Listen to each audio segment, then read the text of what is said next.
चलिए, तो हम लोग दोबारा इसको ध्यान से समझेंगे।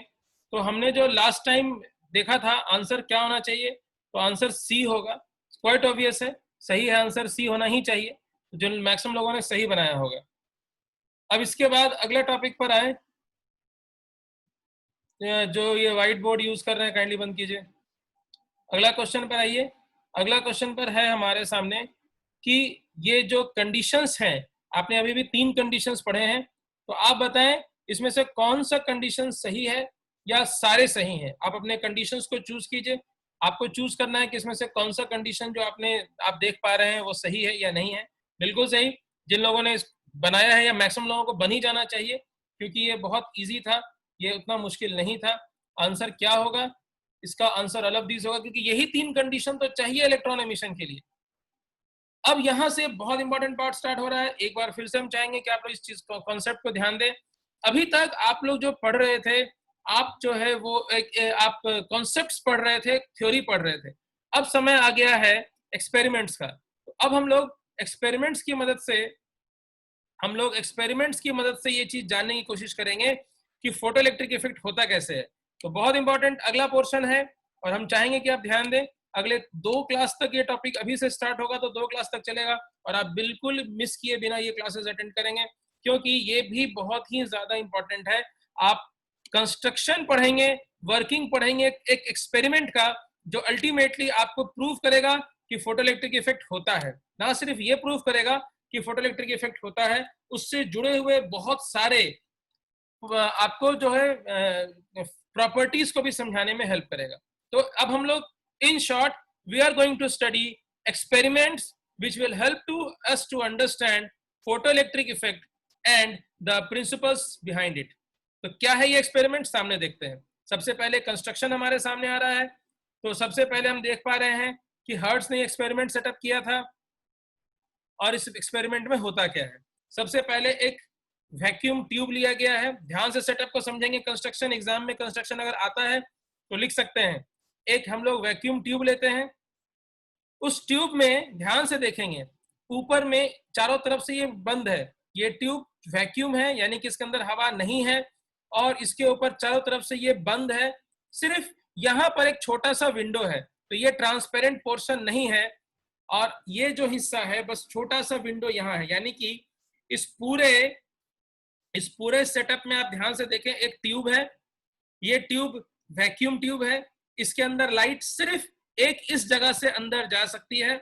ऐसा सेटअप बनाया था कि इसके अंदर सिर्फ यहीं से लाइट जा सकती है। ये विंडो है, पर इस विंडो पे लगा हुआ है क्वार्ट्स। अब ये क्वार्ट्स क्या है? तो क्वार्ट्स आप पढ़ पा रहे हैं, क्वार्ट्स एक तरह का क्रिस्टल है जो जमीन के अंदर मिलता है, काफी महंगा है। तो क्वार्ट्स नामक एक खास क्रिस्टल इस कांच की जगह पर लगाया गया है। तो मेरे ख्याल अब तक आप इस बात को समझ गए होंगे कि जो एक्सपेरिमेंट है उसमें एक वैक्यूम ट्यूब यूज किया गया है। ट्यूब के अंदर एक छोटी सी विंडो बनाई गई है, विंडो के ऊपर लगाया गया है क्वार्ट्स। अब लोग सवाल मन में आ सकता है कि क्वार्ट्स क्यों लगाया, यहाँ पर सामान्य कांच क्यों नहीं लगाया। याद रखें, सामान्य कांच सभी लाइट्स को फिल्टर नहीं कर सकता है। क्वार्ट्स की एक खूबी है, क्वार्ट्स के अंदर से जितनी भी लाइट गुजरेगी वो सबको रोक लेगा, सिर्फ यूवी रेस को जाने देगा। क्वार्ट्स, जिनको ये भी नहीं समझ में आया वो ऐसे समझिए, quartz can filter light. Quartz की क्या खूबी है? क्वार्ट्स की खूबी है, इस क्रिस्टल की खूबी है कि वो लाइट्स को फिल्टर कर लेता है, और एक खास तरह की लाइट को ही अंदर जाने देगा और बाकियों को बाहर रोक लेगा। तो फिगर का पहला पार्ट क्लियर हो गया।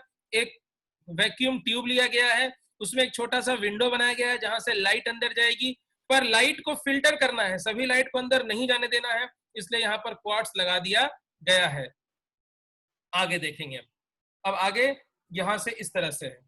तो यहाँ पर क्वार्ट्स क्यों लगाया गया है? तो आपको यहाँ पे आ गया आंसर कि क्वार्ट्स इसलिए लगाया गया है कि वो सभी को रोक के सिर्फ it allows only UV rays to go inside. और यूवी रेज ही क्यों? क्योंकि photo electric effect UV rays से ही हो पाता है। ये हमने हर्ट्ज के एक्सपेरिमेंट को जब हमने पिछली बार पढ़ा था तभी समझ लिया था कि याद होगा कि हर्ट्ज के एक्सपेरिमेंट में स्पार्किंग की संख्या बढ़ी थी जब वहां पर यूवी रेज ऑन किए गए थे। तो ये बात बहुत अच्छे से आपको समझ में आ जानी चाहिए कि यहाँ पर क्वार्ट्स विंडो क्यों लगाया गया है। चलिए आगे बढ़ते हैं। इसके अलावा इस प्लेट, तो यहाँ पर ये सबको समझ में आ गया, वैक्यूम ट्यूब है, विंडो है, विंडो पे क्वार्ट्स लगा है, क्वार्ट्स फिल्टर का काम करेगा, ये सभी लाइट्स को फिल्टर कर लेगा और केवल अल्ट्रा वायलेट रेज को अंदर जाने देगा और बाहर के सारे लाइट को रोक लेगा। सामान्य कांच होता तो सभी लाइट को अंदर जाने देता। अब इसके अंदर दो इलेक्ट्रोड्स लगाएंगे, एक इलेक्ट्रोड जो है इलेक्ट्रोड कहलाएगा, एक जो है कलेक्टर कहलाएगा। इलेक्ट्रोड जो है इसको नेगेटिव से जोड़ेंगे, एक को पॉजिटिव से जोड़ेंगे। तो याद रहे, अब अगला स्टेप, तो वैक्यूम ट्यूब था, वैक्यूम ट्यूब में विंडो लगाए, क्वार्ट्स का विंडो लगाए ताकि यूवी रेज अंदर जाए, बाहर कोई और अंदर ना जाए। यूवी रेज ही क्यों अंदर जाए? क्योंकि यूवी रेज जो है वो फोटो इलेक्ट्रिक इफेक्ट को प्रभावशाली करते हैं। दूसरा स्टेप था, इसके अंदर दो टर्मिनल्स जोड़े गए हैं, एक इलेक्ट्रोड है, एक कलेक्टर है। आगे अब इसके बाद जो बात बताई गई है कि जो इलेक्ट्रोड है उसको माइनस से जोड़ा गया है, आप देख पा रहे हैं इलेक्ट्रोड को नेगेटिव से जोड़ा गया है और कलेक्टर को पॉजिटिव जोड़ा गया है। तो हमने पहले ही फिगर बना लिया कि कलेक्टर को पॉजिटिव बना दिया जाएगा भविष्य में और इलेक्ट्रोड को माइनस बना दिया जाएगा। यहाँ पे ये फिगर पे स्पष्ट लिख दिया गया है। अब इसके अंदर सर्किट लगाया गया है और इसमें ये शब्द जो है कम्यूटेटर के लिए यूज किया गया है। आप जरा ध्यान से समझेंगे हमने क्या यूज किया है। सेटअप को फिर से देखिए, तो यहाँ पे माइनस है, यहाँ पे प्लस है, तारों की मदद से प्लस और माइनस को बाहर लाया गया है, लेकिन यहाँ पर एक खास डिवाइस जोड़ा गया है, कम्यूटेटर। अब क्या है, कम्यूटेटर को लेकर के बच्चे अक्सर कंफ्यूज होते हैं, कम्यूटेटर क्या है? भैया कम्यूटेटर कुछ नहीं है, चेंजर नाम सुने? चेंजर, जिनके घर में जनरेटर का सर्विस होगा पुराने जमाने में, अब तो ऑटोमेटिक चेंजर्स आते हैं। चेंजर एक मशीन होता है जो फेज को बदल सकता है, प्लस को माइनस कर सकता है, माइनस को प्लस कर सकता है। या एक होता है ना घर में चेंजर, जैसे जनरेटर का कनेक्शन अलग है और मेन लाइन का कनेक्शन अलग है, तो जब लाइट कटती है तो हम एक मैनुअल हैंडल घुमाते हैं जिससे सारा घर का कनेक्शन मेन से हटकर किस में चला जाता है? जनरेटर पे। तो कम्यूटेटर के लिए बहुत सिंपल भाषा में आप याद रखेंगे, कम्यूटेटर एक तरह का छोटा सा डिवाइस है, मशीन भी नहीं कहेंगे, सिंपल सा डिवाइस है, बिजली का स्विच है जो फेज चेंज करता है या साइड ही चेंज कर देता है। यानी कि साइड चेंज क्यों करता है भविष्य में पता चलेगा। यहाँ ये क्या करेगा, यहाँ ये करेगा कि नॉर्मली ये साइड प्लस है, माइनस है और ये साइड प्लस है, लेकिन अगर भविष्य में कभी जरूरत पड़ी तो कम्यूटेटर का प्रयोग करके हम कभी भी इस साइड को प्लस बना सकते हैं और इस साइड को माइनस बना सकते हैं। तो याद रहे, इस सर्किट में कम्यूटेटर का रोल ये है कि आज नहीं, कभी अगर हमें ऐसी जरूरत पड़ी कि हम चाहेंगे कि ये वाला साइड प्लस हो जाए और ये वाला साइड माइनस हो जाए, तो उस वक्त हमको तारों को उलटना पलटना नहीं पड़ेगा, सिर्फ कम्यूटेटर का हैंडल घुमाएंगे और ये प्लस को माइनस, माइनस को प्लस कर देगा। तो यह बात यहाँ पर समझ में आ गई। अब अगला डिवाइस इसमें क्या यूज करेंगे, सामने से चीज लिखा हुआ भी है। अगला चीज हमने इसमें क्या जोड़ा, हमने इसमें जोड़ा एक माइक्रो एमीटर और एक वोल्ट मीटर। तो आपको पता ही है वोल्ट मीटर क्या करेगा, वोल्ट मीटर पोटेंशियल डिफरेंस नापेगा और माइक्रोमीटर क्या करेगा, माइक्रोमीटर छोटे छोटे करंट को नापेगा। इस सर्किट में बहुत भारी करंट तो बनने वाला है नहीं, छोटा सा करंट बनेगा, तो उस छोटे करंट को कौन पकड़ेगा, उस छोटे करंट को पकड़ेगा माइक्रो एमीटर। और जो इसमें करंट बनेगा उसको हम लोग क्या बोलेंगे, उसको हम लोग बोलेंगे आईपी आगे से। तो ये चीज समझ में आ गया। अब इसके अंदर रियोस्टेट लगेगा। रियोस्टेट मतलब स्टेबलाइजर, जो वोल्टेज कम ज्यादा का, रेजिस्टेंस कम ज्यादा करने वाला मशीन। रियोस्टेट रेजिस्टेंस कम ज्यादा करने वाला मशीन लगेगा और अंत में लगेगी बैटरी। तो इस सर्किट का ये पूरा रिक्वायरमेंट है। तो ये आपका सर्किट तैयार हो गया। इस सर्किट में क्या था, दोबारा से आप सर्किट को समझ लीजिए।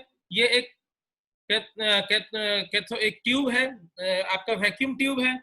इस ट्यूब को चारों तरफ से बंद किया गया। थोड़ा सा फिगर यहाँ पे प्लस माइनस होगा, जो बड़ा मुश्किल से ऐसा फिगर बनता है, तो थोड़ा भी अलाइनमेंट इधर उधर चेंज हो जाता है, बट ये क्लोज्ड है, जैसा लास्ट वीडियो में आपने, लास्ट शीट में आपने देखा था। एग्जैक्टली ये वाला सर्किट है, यहाँ आपको ज्यादा अच्छा समझ में आएगा। तो ये ट्यूब है, ट्यूब चारों तरफ से बंद है, सील्ड है, इसके अंदर वैक्यूम है, हवा है नहीं। इसको हमने क्वार्ट्स विंडो लगाया। क्वार्ट्स विंडो का क्या काम है, क्वार्ट्स विंडो का काम है कि सिर्फ यूवी रेज अंदर आने देगा। इसमें एक माइनस जोड़ा, एक प्लस प्लेट जोड़ा और इसको नीचे वायर को ले आए। वायर को बैटरी में जोड़ने से पहले कम्यूटेटर से जोड़ा। कम्यूटेटर का काम क्या है, वो जब चाहेगा साइड चेंज कर देगा स्विच का, यानी कि प्लस को माइनस बना देगा, माइनस को प्लस बना देगा। एक इसके अंदर लगाया गया volt meter. Volt meter. Volt meter क्या है? ये जिसको हम लोग देख रहे हैं, आपको पता होगा, वोल्ट मीटर वोल्टेज नापता है कि सर्किट में कितना वोल्टेज है। और एक ये एमीटर नहीं है, ये माइक्रो एमीटर है, ताकि ये छोटे से छोटे करंट को भी उठा सके। तो ये माइक्रोमीटर करंट नापेगा, वोल्ट मीटर वोल्टेज नापेगा। और एक इसमें लगा है रियोस्टैट। रियोस्टैट किस काम आता है? रियोस्टैट जो है वो वोल्ट रेजिस्टेंस को कम ज्यादा, यानी कि वोल्टेज को कम ज्यादा करने का काम करेगा। याद रहे, रियोस्टैट क्या काम करेगा? वोल्टेज को कम ज्यादा करने में हेल्प करेगा। और बिजली के लिए इसमें बैटरी भी डाली गई है। तो ये पूरा कंस्ट्रक्शन है। ये कंस्ट्रक्शन आपको अच्छे से समझ में आ जाना चाहिए। अब इसका वर्किंग का कॉन्सेप्ट क्या है? बहुत सिंपल वर्किंग कॉन्सेप्ट है। वर्किंग कॉन्सेप्ट ये है कि हम लोग इसके ऊपर लाइट देंगे। अब देखिए यहां से आप, हम लोग इसके अंदर लाइट दिए। ध्यान रहे, जो लाइट इसके ऊपर डाला गया है इस माइनस के ऊपर, वह हर वक्त ग्रेटर देन वर्क फंक्शन हो। तो जो भी लाइट इसके ऊपर होगा वो मोनोक्रोमेटिक लाइट लेंगे। और मोनोक्रोमेटिक लाइट लेने के पीछे ये ऑब्जेक्टिव रहेगा कि उसका जो फ्रीक्वेंसी एनर्जी है वो मोर देन वर्क फंक्शन हो। तो ये इस पर आएगा, इस पर टकराएगा। टकराएगा तो इसमें से क्या निकलेंगे? इसमें से इलेक्ट्रॉन निकलेंगे। अब सर्किट पहले ही ऑन है, इधर माइनस है, इधर प्लस है। ध्यान से देखना, इधर माइनस है, इधर प्लस है, और इसमें से निकलेगा इलेक्ट्रॉन। इलेक्ट्रॉन खुद क्या होता है? माइनस। जब लाइट टकराएगा मेटल से और उसका energy more than work function होगा, तो उसमें से इलेक्ट्रॉन बाहर निकलेगा। इलेक्ट्रॉन माइनस है, ये माइनस इलेक्ट्रॉन किसके तरफ अट्रैक्ट होगा? पॉजिटिव की तरफ। और वो भाग के आके इससे टकराएगा, और वो जब यहां से यहां करके टकराएगा तो करंट फ्लो करेगा। और उस करंट को कौन महसूस कर लेगा? ये एमीटर महसूस कर लेगा। तो यही उसका स्ट्रक्चर है। दोबारा एक बार देख लो फटाफट। तो देखो क्या होगा, कंसेप्ट तुरंत समझ में आ जाएगा एनिमेशन के थ्रू। लाइट जला, अब देखो इलेक्ट्रॉन बाहर निकले। लाइट बढ़ा तो क्यों बाहर निकले? इलेक्ट्रॉन्स बाहर निकले। इलेक्ट्रॉन्स बाहर निकले तो करंट फ्लो किया। करंट, ये देख रहे हैं, ये जो सर्किट, ये आईपी, ये करंट फ्लो कर रहा है। इलेक्ट्रॉन के माइनस से प्लस पर जाने की वजह से इलेक्ट्रॉन यहां से निकला, माइनस से प्लस पर गया, करंट फ्लो किया।